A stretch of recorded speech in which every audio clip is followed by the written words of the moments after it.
Hey there everyone, welcome back to Utility Sports, and in today's video we're going to be covering more of 2022 NFL free agency, talking about my winners and losers, and also discussing grades for every team as of 5:30 Eastern time on March 15th. So we are into day 2 of NFL free agency when I'm recording this, and it's 5:30 p.m. Eastern time when I am starting to record this here. So of course, some signings could happen after this video gets recorded. Keep that in mind. If a massive move for Chandler Jones or Von Miller, etc., goes down, perhaps I don't have it included in here. We're going to try and do our best to cover it. I'm going to go live again tomorrow on the channel as well. So this is the place you want to be subscribed to so you don't miss out on more of NFL free agency. Also, leave a like on today's video if you do enjoy. I am going to give my own honest opinions and thoughts. Very possible you disagree with me. Let me know in the comment section if you do. There's definitely different ways to look at certain free agent signings. We are going to go through team by team, though, here, starting with Arizona. And specifically for them, what they've signed so far is nothing. They have not signed anybody up to this point of free agency. As you can see here, it's updating for us live as we speak. They have signed nobody. And what they've lost is some pretty good players. They lost Christian Kirk into free agency. Chandler Jones is still out there as well. So at this point, they haven't signed anyone. So for them, I'd probably give them, just a C grade. They haven't made any moves, which you might be wondering, why is that a C grade? Well, Christian Kirk wasn't a massive part of their offense. I do think he's a minorly important player for them, but I think they can withhold losing him. They also lost Chase Edmonds to Miami. I think, again, you can survive that. Now, Chandler Jones, if he does go somewhere other than Arizona, that's going to be the one that hurts. We're going to have to wait and see it. If they bring him back, this probably moves up to a B, B+. Let's be honest about it. They just couldn't afford Christian Kirk. They weren't going to get into the price point that Jacksonville gave him. So for me, for Arizona, I kind of like the fact that they haven't committed money to players that just don't, quite frankly, move the needle for them. They're keeping some of their flexibility open. Maybe there's a move for them to be made later. It's hard to grade when they haven't made a move yet, but for the Cardinals, maybe no moves is an okay strategy for them right now because a lot of their roster is already in place, I would have to say, especially with Kyler Murray there, as well as Atlanta. Atlanta has not brought in any players yet up to this point. So again, probably just a C grade for them. They have a few guys out in free agency. They're not losing anyone extremely massive, though. So for them, I wouldn't be extremely concerned. Now we go to Baltimore here, and we're going to actually take a look. We're going to switch it to all statuses here so you can also see the players that they could be losing. That could be on the way out here. Of course, the big one here is they signed Marcus Williams. He was a really good signing at a pretty good price point of $14 million a year. I thought very possibly he'd be in that 5-year, $75 million range. You see they got him for 5 years, 70, which is a little bit below where I thought he was going to get in the open market. I thought it was possible he could even work because they went up to 5 years, 80 at about $16 million a year. So to get him at 14 is pretty good. He's only 25 years old, so you're going to have him through the rest of his prime. He definitely does increase what this defense can do, especially in that secondary. They have a ton of players out in free agency right now, as you can see. They're losing a ton of different guys. So the fact that they were able to go out and make a big signing like Marcus Williams helps. I want to see how they address this defense, though. For me right now, I wouldn't deem them a winner or a loser yet. I think that they're trending toward the winner category, though, just with the fact that they were able to land Marcus Williams. Really good safety from New Orleans. He's going to help them a lot, and he's a really tested player. Think about what happened to him in his rookie season, Minneapolis Miracle. I don't want to bring up too much of a negative point for him, but to have had the mental fortitude and, toughness to him and his character to not only bounce back from that, but even improve and become a really, really good safety in the NFL. He deserves a ton of credit for that, and I'm really glad to see him get his payday here.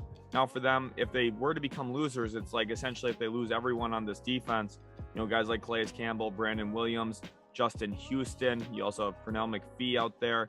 I don't think any individual player here is going to be a massive loss, but I think the loss of a collection of pieces, if they don't go back in and try and find ways to readdress those spots, that's where I'd have a little bit more of a concern for them. I'd like to see them also maybe go out and get a wide receiver 3 at some point today. But at the most part right now, I think they're trending toward winners just because they were able to keep Marcus Williams, or get Marcus Williams, excuse me. Moving on to Buffalo, this is another team here that I have trending towards winners. Just looking at what they've been able to do so far, I've liked their moves. So here in the all statuses, you can see players they've lost. So they lost Harrison Phillips, they lost Mitchell Trubisky, they brought back Daquan Jones though from Carolina, on a pretty solid deal for him, $7 million annually. Replaces Harrison Phillips. You get stronger up the middle. Pretty solid run stopper. Tim Settle as well. I actually really like the signing. He's only 24 years old. Again, you're attacking and approaching the interior defensive line there. You get him at $4.5 million a year. I think that's a really, really good signing there. Losing Levi Wallace hurts. I was actually surprised his price point was only 2 years, $8 million for Pittsburgh. I think that they should have really tried to keep Levi Wallace. I know they'll have Tre'Davious White back next year, but at the same point, you have to wonder what's he going to be like after an ACL injury. And I think cornerback's a big question for them. Levi Wallace has played really well the past 2 seasons. So for him to only get $4 million a year, kind of surprising to me, especially given his age. He's under 27 years old. One signing I really, really like for them here is J.D. McKissic. 2 years, $7 million, that 3.5 average is really, really great for what J.D. McKissic's going to bring you. He's a guy who, in fantasy, he's been a phenomenal fantasy running back, especially for the flex, if any of you are considered with that. But at the same time, I think he can just realistically and legitimately help this offense. He's a phenomenal pass catcher. He, 2 years ago, caught 80 balls for Washington. And someone who is actually really, really versatile, especially out of the gun, which is where Buffalo operates most. We'll see what they really look like without Brian Daboll there anymore. But I think J.D. McKissic really does help, kind of turn the tide there for this team. I also like the Roger Saffold signing. When you're losing Feliciano, they released him. He goes to the New York Giants with Daboll. The fact that you're bringing in Saffold here now really does help because they got him on a 2-year deal. I know it says only 1 year there. The second year is more of a formality to lower his cap hit and to be able to afford him. I think that they got a really good guard in him, and he's going to help them definitely protect Josh Allen for sure moving forward. The big question here for me is what do they do with this defense a little bit more specifically, considering that they're losing Jerry Hughes and Mario Addison. I know last year they took 2 edges in the draft. I'm really, really high on Rousseau. I think he's going to have a great season this next year. I think he's going to be one of the breakout players in the NFL. But at the same time, I would like to see them still bring in one more edge, even if it's not a top-end guy. Someone who can be at least a situational pass rusher, help you out a little bit in that area. So we'll see if they go out and do that. But I think, there's some options out there for them for sure. So for them, I would say I have them trending towards winner. I don't think that they made any huge moves. They're probably closer to the middle than anything. I don't think they're a loser or winner too much, but I'd have them trending toward winning a little bit just because I really do actually like this J.D. McKissic signing. Moving on to the next team, we got Carolina here now at this point. We actually have news. Jordan Hicks is going to the Minnesota Vikings as we speak. 2 years, $10 million. That's huge for Minnesota. They were going to lose Anthony Barr. He now goes. They also now replace him with Jordan Hicks, so another interior linebacker there. So now for Carolina, this is one of those where I don't know if I love what's happened for Carolina up to this point. I think that they're probably trending toward losers. You lose Hassan Reddick. I know, the price point got pretty high for him, 3 years, 45, but he's had back-to-back great seasons, one of them with Carolina, and it's tough to lose him there. I understand the idea of what they're going with here with Corbett and Xavier Woods as well. You're getting 2 younger players who can be high-impact guys. Xavier Woods played every single snap for the Minnesota Vikings last season. So to get him at 3 years, 15, not bad. You put him next to Jeremy Chin, you have a pretty solid safety tandem. I just don't know if these moves move the needle enough for where Carolina's at, especially with the how much of a hot seat Matt Rule's on right now.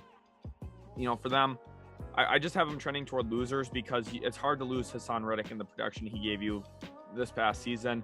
And simply, realistically, we probably knew they were going to lose him. It's just tough to actually see him go. And you just look at this free agency. I mean, they were set up to lose a lot of guys, from Stephon Gilmore, Matt Paradis, Hassan Reddick. They did pretty well with the Corbett and Woods signings. I think they've recovered about as well as they could. But with the nature of what they were going to lose, I still have them in the losers category here. Moving on to the Chicago Bears, they're an interesting team here, and they're going to be a team that I put hard into the losers category.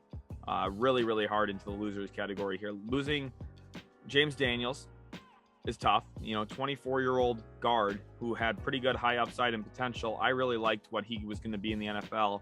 I think letting him go when you already have a shaky offensive line is very questionable to me. And then the fact that you also traded Khalil Mack this past week, you kind of make a move toward losing, and then you bring in Larry Ogunjobi.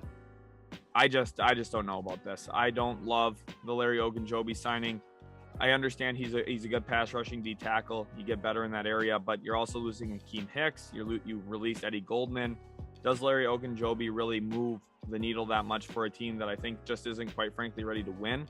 And you committed quite a bit of money to him, $13.5 million a year.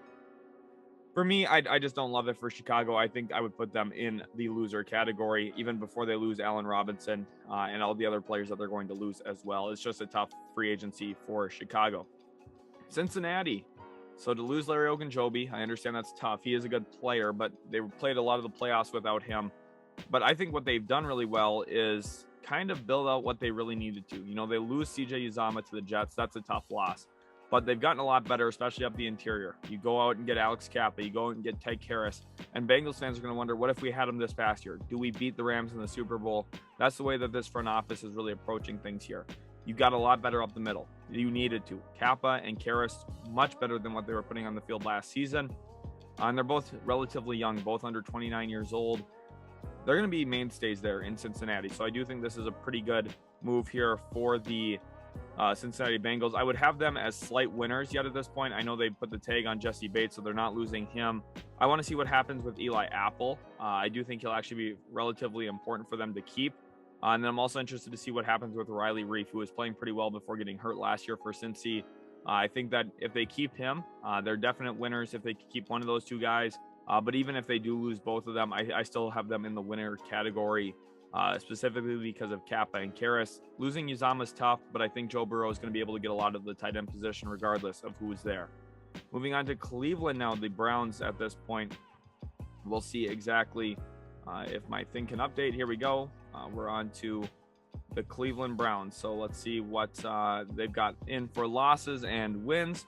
At this point, they've made a few moves. So, of course, starting off here, we'll talk about Amari Cooper. I think he's been a really good pickup for them, able to get him essentially as a free agent. They only give up a 5th-round pick, basically, to get him. The issue here, though, is they're losing a lot of talent. You know, Ifeadi Odenigbo, Jadeveon Clowney, Takk McKinley. They released Jarvis Landry. J.C. Treader's out for free agency. Malik Jackson. I mean, their defensive line is getting torn apart here a little bit. Ronnie Harrison, who they traded for from Jacksonville a few years ago. You know, some of these guys aren't massive, but I think it's a collection of losses here. Taven Bryan, I think, is a pretty solid pickup, a former first-round level pick for Jacksonville. Just didn't work out there. And then they also lost MJ Stewart to Houston. Again, not a big deal there.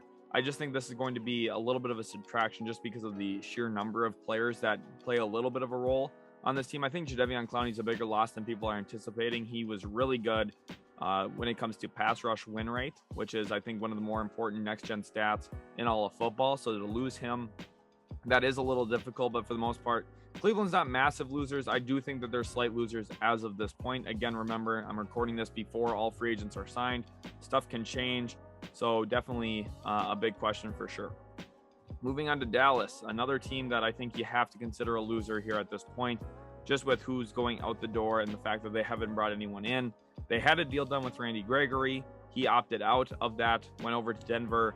Losing him, I know that price point's a lot for him. $14 million a year for Randy Gregory is probably an overpay, but at the same time, you lose him. He's a talented player.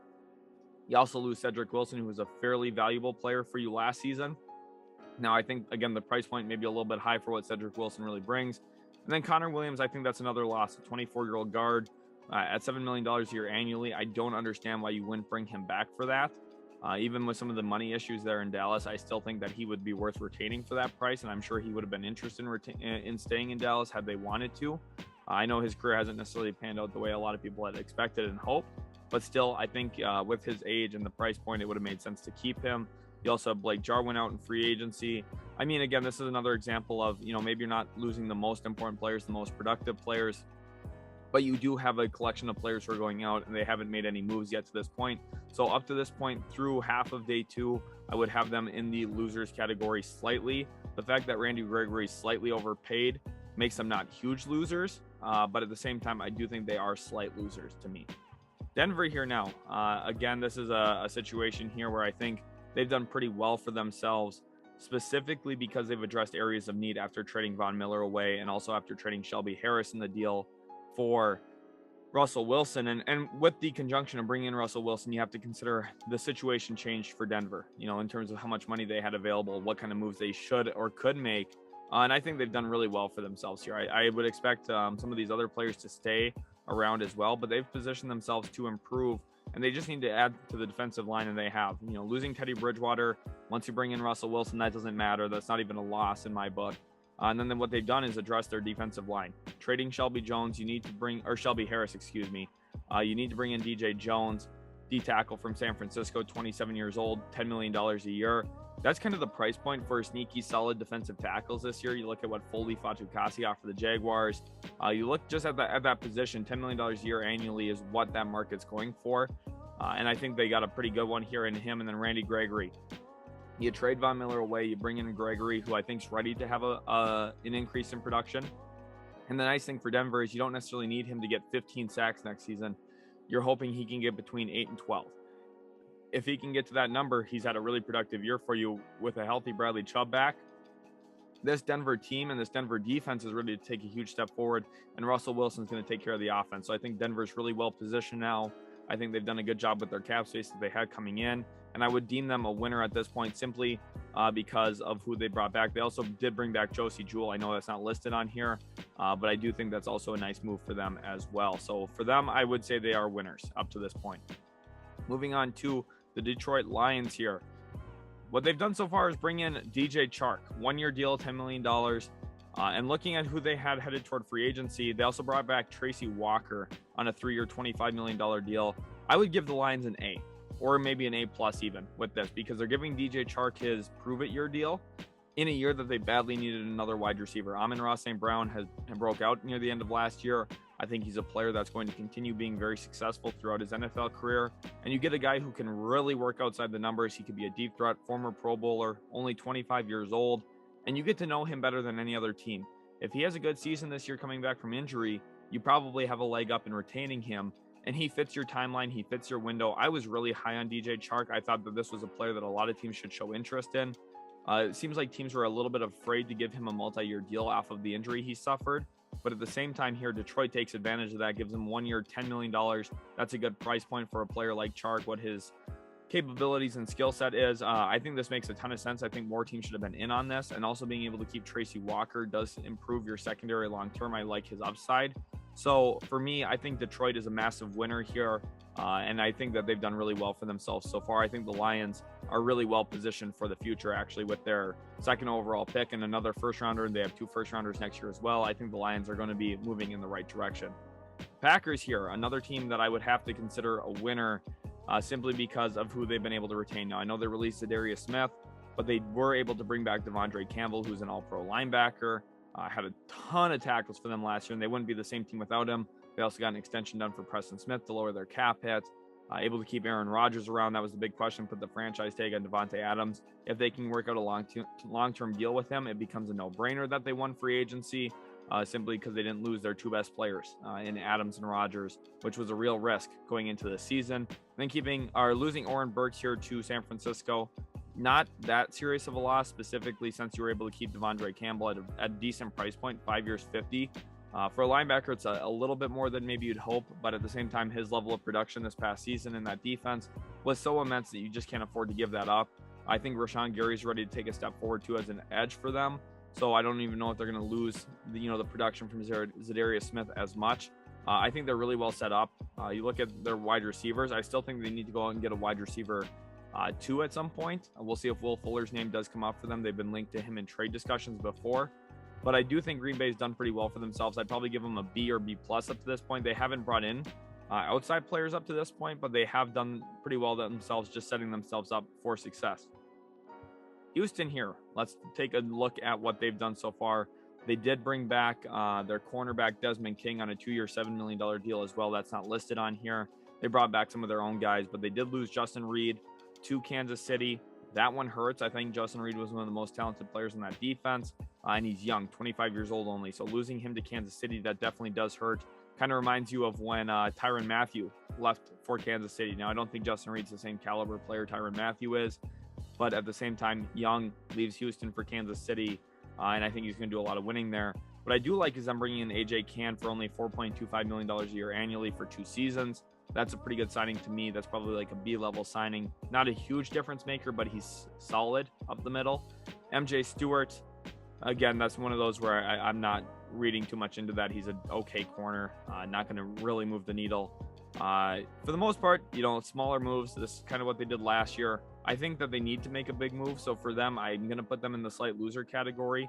Connor Gruger-Hill, they need to keep him. He had a really good season this past year for them. But as of right now, I don't think they're massive winners or losers. I'd have them in the slight losers category because of losing Justin Reed. But we'll see what else they can do up to this point going into the future. Indianapolis Colts here now, a team that has been very quiet again. They just don't make a ton of moves, especially in free agency. They've kept some of their own. But then you look at Mark Lewinsky here.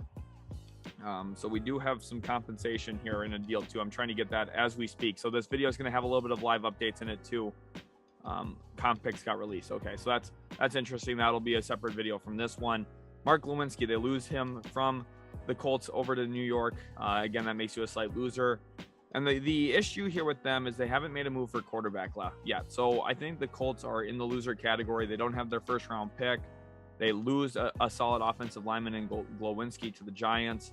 And I think right now I would have them as slight losers simply because they haven't really made any moves that helps this team win a ton. So for me, have them in the loser category. But the thing that they have is flexibility where they can maybe make some big moves in the future. And once the market dries up a little bit, they could go out and make some real signings as well. So we'll see if they do that. That course of action probably would put them in the winner area if they go do that, especially once the value of contracts goes down a little bit by day 3, day 4 free agency. So I think they're going to be a team to watch. But as of right now, middle of the day, day 2, I have them as losers.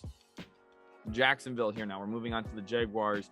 And this is the team that I think is going to have a ton of difference in opinion about how people feel about these guys. So they lose DJ Chark, they lose AJ Cann, they lose Taven Bryan.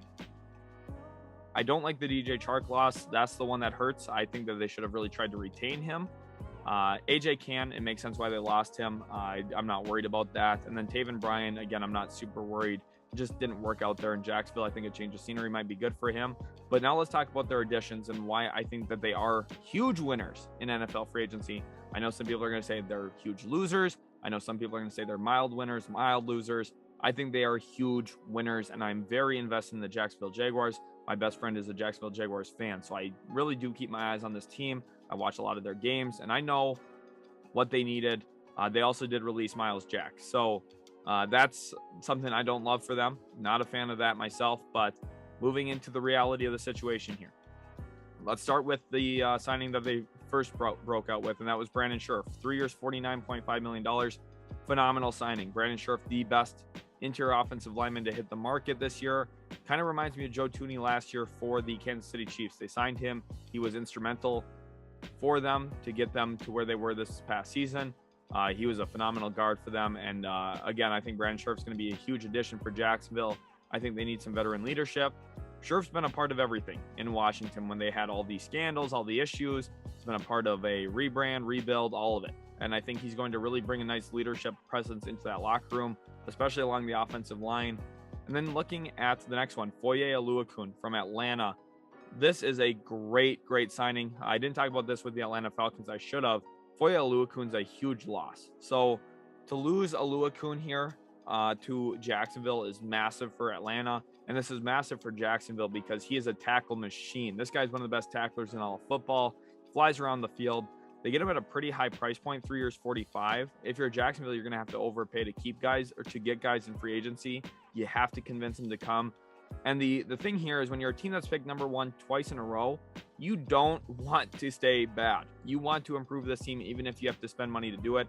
And one thing I'm going to say here, having cap space doesn't equal wins. Having good players usually equals wins. And this is the approach they went with. They want good players. Foye Oluokun is the epitome of a good player. 26 years old, has been phenomenal the past 2 years for Atlanta. And I think he's really deserving of a big contract. Now, I think 15 is a little rich for him. But at this point, after that, year 3 is not guaranteed. So you have a little bit of flexibility here if it's not working out. I don't think this is a problem at all for Jacksonville. I think Oluokun, very good move here. And then Christian Kirk, I know he's the one that's really drawn a ton of attention. 4 years, $72 million, up to 84 with incentives. So again, I'm not worried about that. And the nice thing here, 37 guaranteed. He has a low cap hit this first season. And then you look at his potential out, 2 years, $39 million. So after those first 2 years, you have flexibility. If it's not working out, you release him and you can go back into 2024 free agency with a ton of money. The Jaguars need to get better. They need to put talent around Trevor Lawrence. They need to try and start winning games now. And then you readdress everything down the road. They've put in a lot of areas where they can get out of some of these contracts if it's not going the way they planned. The thing is, I think Christian Kirk is really ready for a massive role. He had 900 yards last year as the third receiver in Arizona. In a bigger role where, clearly the Jaguars are seeing him as a wide receiver 1, which I think is a little questionable. I think he's maybe a wide receiver 1.5, where if you had another really good number 1 next to him, you'd be really set up for success. But I still think at the end of the day, this is going to be the best player on their team for Trevor Lawrence to throw the football to. Laviska Shenault had drop problems. Marvin Jones, it's good, not great.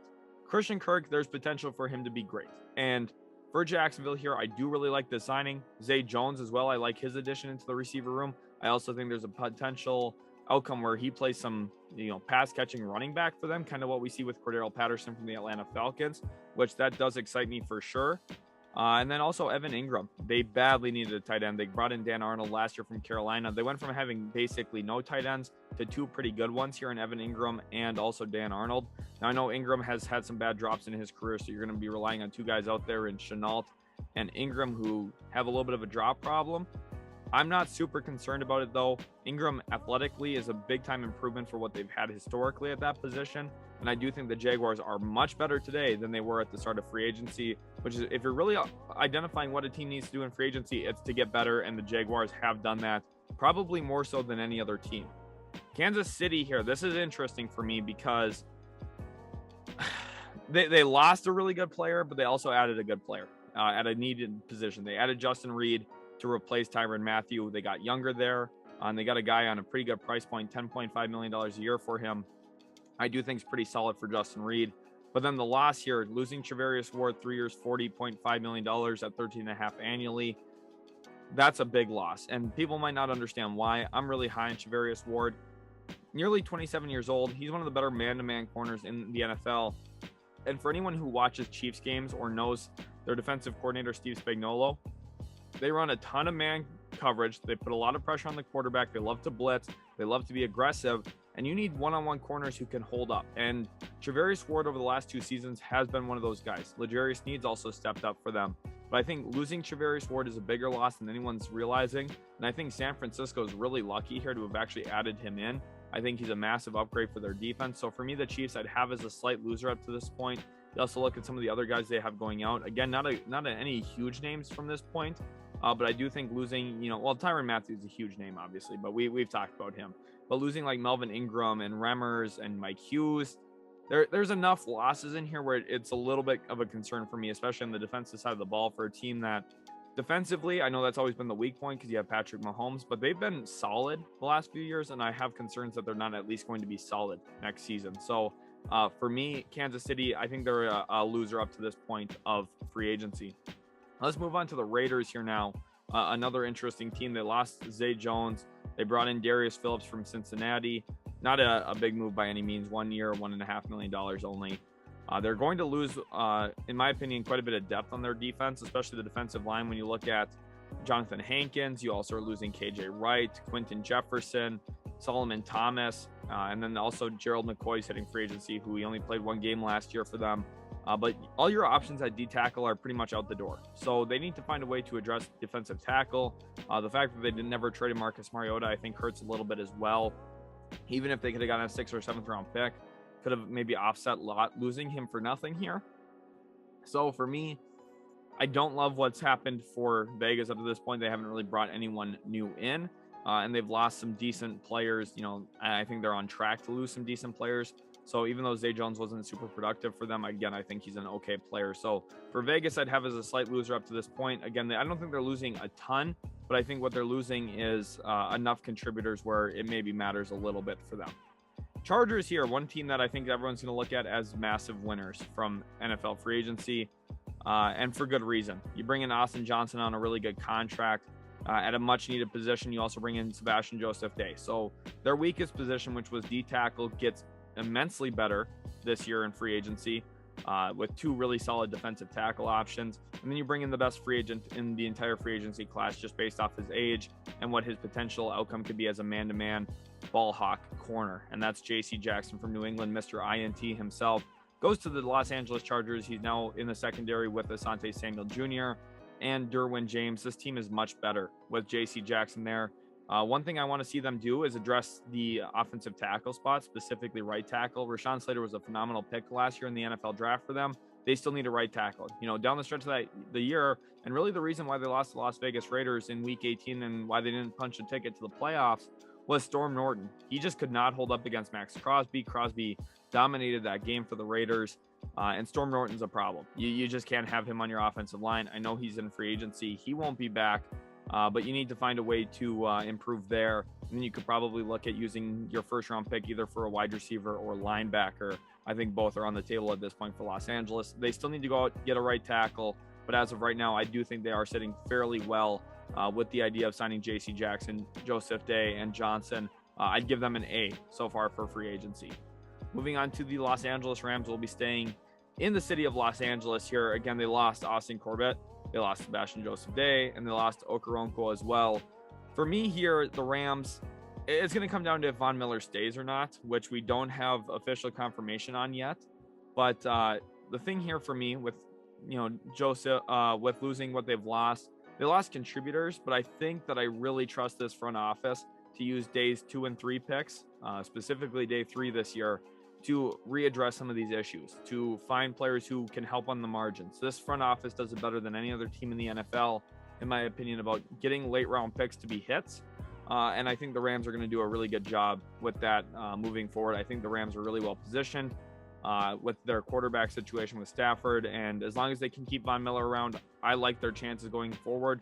Darius Williams, he's a solid cornerback option. Losing him hurts. I would say they're slight losers in free agency because they're just bound to lose guys. But at the end of the day, I trust that they're going to be able to replace guys. Miami here, they've made a flurry of moves. You see 5 guys they brought in. Cedric Wilson, Connor Williams, Chase Edmonds, Keon Crossan, who hasn't gotten talked enough about as a special teamer. Really love what he could be for them on the special teams unit. And then Teddy Bridgewater as well. I have them as slight, very slight winners. And I mean, it's close to being slight losers here because the Connor Williams thing is the one I really like. That's the one that keeps this in the slight winners for me, and Keon Crossan as well at the price point for being a really great special teamer. I like that. Cedric Wilson, I think, is a slight overpay. I do think he helps this receiver unit though, but probably a little bit more than I would have been willing to give him. And Chase Edmonds, they still need another running back. This is the issue here, is I just don't think that running back room is really addressed even with the Chase Edmonds signing. People are going to point to Gaskin, and Edmonds is, I don't know. I still think you need another running back. I'd be shocked if they don't draft one on day 2 in the NFL draft. But here I have them as slight winners. You're going to lose Will Fuller. The nice thing for them is they're not losing too much. I would like to see them keep Trill Williams. He's a young corner who I think has some upside for them, especially in that cornerback room with how much talent they already have. Keeping him around, letting him learn from some of the other guys, I do think would be huge for their future. Moving on to the Minnesota Vikings here, a team that is interesting. Of course, they did bring in Jordan Hicks, so he's not on here. We have to count that in. They did lose Xavier Woods at safety. They lost Mason Cole. Mason Cole's terrible. This is not a good signing at all. Harrison Phillips, that's a pretty good pickup for them. You have to look at what they're losing here. Sheldon Richardson, but they're also on pace to lose Anthony Barr. Pat Pete might come back, so I'm not going to rule that out.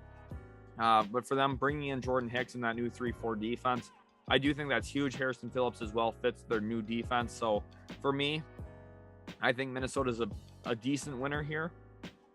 Not a massive winner, but Jordan Hicks alone at 2 years, $10 million is a really good signing. So I think that the Vikings are really well established now with this free agency, and I think that they've done a really good job kind of transitioning this team to the new image of Kevin O'Connell and also Kwesi Adolfo-Mensah. So I think I'd have them as a slight winner, probably like a B- grade, which is pretty good. I would say C is average. If you're below a C, you're a loser a little bit, just based on who you lost. And if you're above a C, you're a slight winner. Here, looking at the Patriots, another team that I think is an obvious loser. You lose J.C. Jackson, you lose Ted Karras. It was clear that this was going to happen. I'm going to give them a D or D- here. even though we could expect this and know what's going to happen, it does make it tough. The fact that they didn't give JC Jackson that contract. I know that they trust that they can develop, and I trust that they can develop too, but let's just be honest about it. You lose an all-pro corner. Just because of the Patriots, I'm not going to give them a pass and say, oh, they didn't need to sign JC Jackson. Losing all-pro cornerbacks is tough. I don't love it for any team. You know, the Patriots, I trust that they're going to be able to find guys who can produce and be productive for them. But if you lose JC Jackson in this free agency, you're a loser instantly. So for me, that's my thoughts. I know it might be a little harsh. I know New England's going to do a good job replacing him. They always do. But at the same time, I just don't love it. I think that they are losers. Moving on to the New Orleans Saints, a team that, not surprisingly, hasn't brought anyone in because they have zero cap space. They're the biggest loser, arguably, here in free agency. You lose Marcus Williams. You're on pace to lose Teron Armstead. You're going to lose Jameis Winston. You're going to lose PJ Williams. You're going to lose Quan Alexander. You're going to lose a lot of players who are actual important guys for this team. Traquan Smith, offensively, a contributor. They're losing a ton of solid to really good players. Marcus Williams, Teron Armstead, of course, being the really good players. Jameis Winston is a solid quarterback. And then you lose a collection of good players as well who maybe aren't like massive needle movers, but also just good players in general. And I think New Orleans is in trouble moving into the future with their new head coach. We got the New York Giants here, and I think this team is a slight, and I mean slight winner. So you get Mark Lewinsky, you get John Feliciano, who's going to play center for you. That's where you become a slight winner because you've really addressed the offensive line. They need to get a lot better there. I still would be shocked if they don't draft an offensive tackle with one of their top 2 picks. In the NFL draft, they have picks 5 and 7. So I think they're going to address tackle, and this offensive line is going to be much better this season than it was last year. The issue here, though, is you lose Evan Ingram, who I know Giant fans might be happy about, but you do lose him on a prove-it deal to the Jacksonville Jaguars. I think that he would have been worth retaining at that 1-year, $9 million mark. And then you lose Keon Crossan, again, a good special teamer. He was one of Joe Judge's guys, so I understand why he's not sticking around, but still, you lose him. And then you lose Austin Johnson as well, who's a solid D tackle. So for me, slight winners, not fully in love, but I do like the Lewinsky signing, and I think the Feliciano move's one that makes sense, especially transitioning into a new offensive scheme with Brian Daboll. You bring in a guy who's familiar with it up front. He can be your center. He can help identify pressure. And I think that's going to be huge for them. They're not losing a ton here. Jabril Peppers is the player I want to see where he goes. He hasn't made a move yet. If they lose him, probably move them back down to neutral or maybe slight losers. But as of right now, I do like their offensive line signings at least. My New York Jets here now. We'll see how much of a homer I can be in this one here. Let's get the Jets up on the stream here now for you guys. Having a little bit of issues here. Hopefully you guys are bearing to it. New York Giants. So my Jets here are a team that needed to make a ton of good moves, and I actually really think they have for the most part. I like this free agency class quite a bit for them. Laken Tomlinson is the headliner here. The best player they signed this offseason, Laken Tomlinson, guard from San Francisco. He's been huge for the Niners in their run game, and I think Laken Tomlinson is going to be a phenomenal pickup for the Jets. Probably going to play him at right guard. I would guess Elijah Vera Tucker sticks at left guard. And 3 years 40 is a pretty solid price point. Maybe a little bit more than I would have loved to give him. I would have loved to, get him on 3 years 33 if possible. But for agency, you are going to overpay a little bit. I've acknowledged that pretty much for every team, and I think it's true here for the Jets as well. Laken Tomlinson, I do like the signing. I think, schematically it makes a lot of sense since a lot of our coaching tree came from San Francisco. We run a ton of the same stuff they do. So this is, a sensible signing there. CJ Uzama, I do like the signing as well. The Jets went from having the worst tight end room to a fairly competent and decent one with the addition of Uzama. So that's already a massive upgrade for the team. DJ Reed, solid signing here. He's a versatile defensive back. 3 years 33, I think is a little bit rich for him. $11 million, I think is a little high for what he is as a player. But I do think that they needed to make a move like this. Now, Jordan White has the one I really like here. He's only 24 years old. He's about to turn 25. To get him less than $7.5 million a year for 2 seasons, I think is really good. He's had a lot of valuable experience with the Tampa Bay Buccaneers. And I do think that the Jets are a lot better with him on their roster. Looking at who else they're going to lose here, you did lose Foley Fatukasi to the Jacksonville Jaguars on a 3-year, $30 million deal. That's tough. You're going to lose Lauren Duvernay-Tardif, who they traded for from the Kansas City Chiefs. That's okay. You brought in your guard of the future anyway in Laken Tomlinson, so I'm okay with that. Didn't want Jamison Crowder back. Didn't want Marcus May back at the price point he's going to look for. Now, I probably would have preferred him over DJ Reed anyway, but it's okay because I do think that Marcus May, a little bit older, probably didn't need to stick with him. So I do actually like this quite a bit for the Jets. I would say that they are winners in free agency, and I do think that their team is better going into next season, even before the NFL draft. Philadelphia here, another team you have to consider a massive winner. They've made one big move, and it was the one big move they needed to make. They have 3 first-round picks, and the question was, at pick 15 or 16, which is their first 2 selections of the draft, are they going to be able to get one of the better edges? Is a guy like David Ojabo going to be there? Do they want to settle for George Karlaftis, who is, quite frankly, similar to Derek Barnett? The answer to that for them was no. They went out and got a speed edge rusher, someone who's been extremely productive in Hassan Reddick. And I think Eagles fans, you got to be excited. Leave a like on the video if you are, because Hassan Reddick is a phenomenal signing. I know 3 years, 45 is quite a bit for him, but at the same time, he's an edge, premier position, really good production, and a good age as well at only 27 years old. He's returning back home, played for Temple in college, and I think this makes a ton of sense here for the Eagles. They got a lot better at a position they needed to, and now it gives you a little bit more flexibility for the NFL draft. Again, I think the Eagles are a huge winner here with that signing. Pittsburgh here now, we got the Pittsburgh Steelers, and they're an intriguing team. They clearly wanted to target the offensive line here, and I've got mixed emotions about it.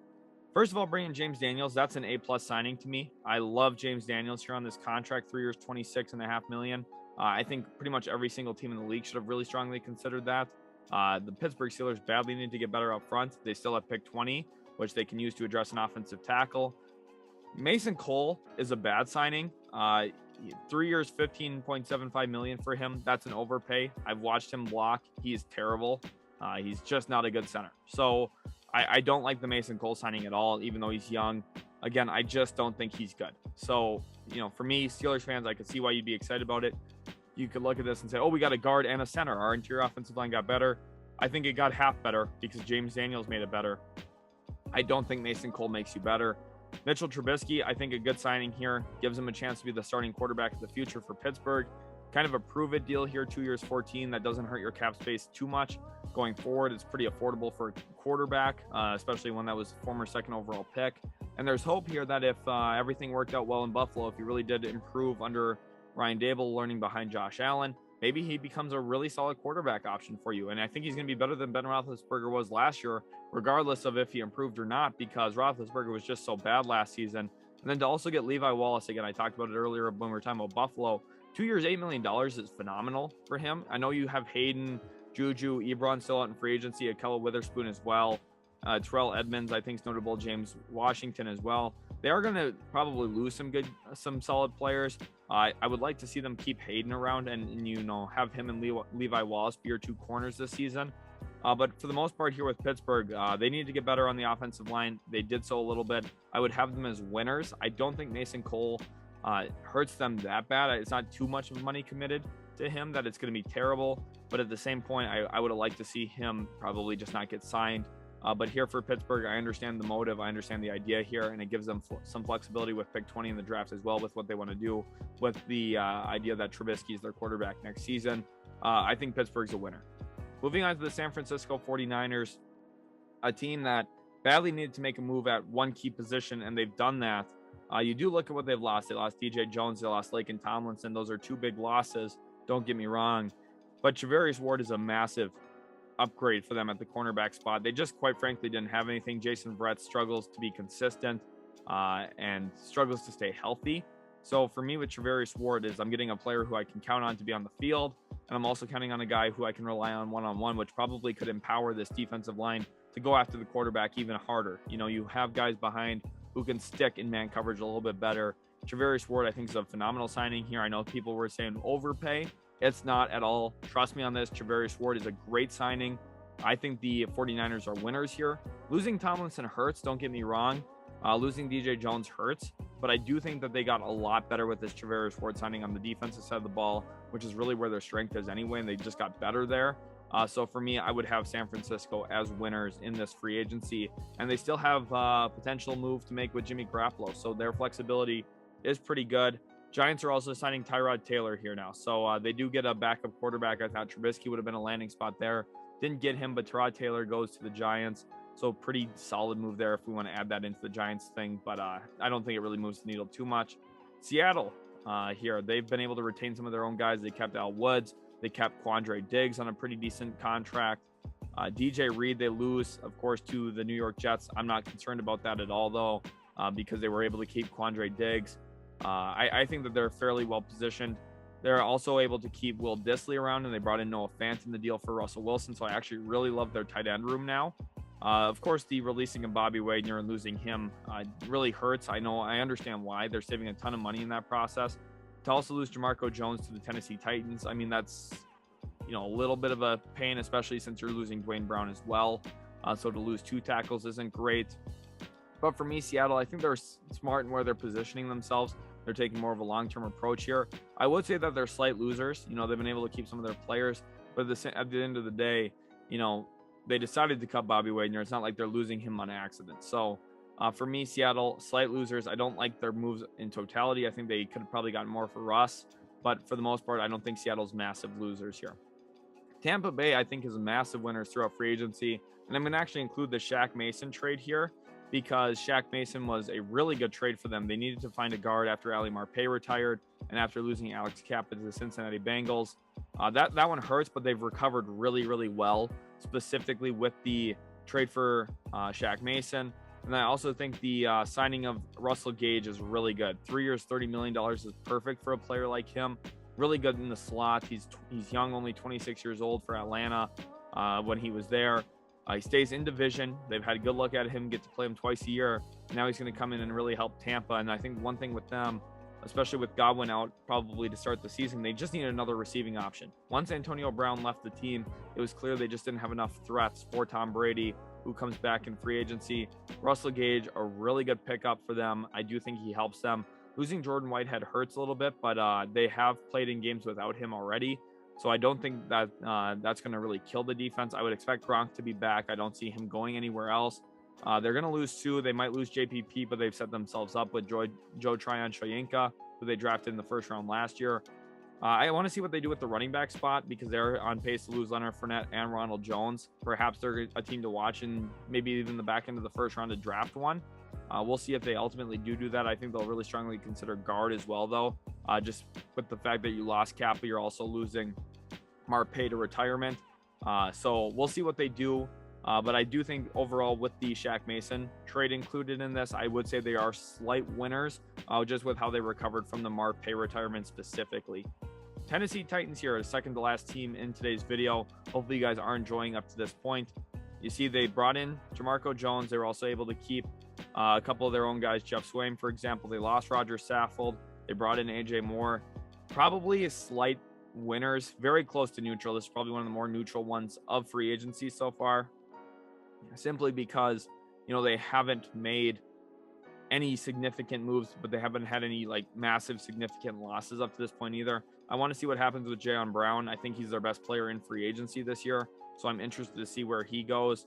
But for the most part, I think they're in a pretty decent position. I would like to see them keep Michael Pruitt as well for the tight end room, but up to this point, they haven't. So maybe he's on his way out.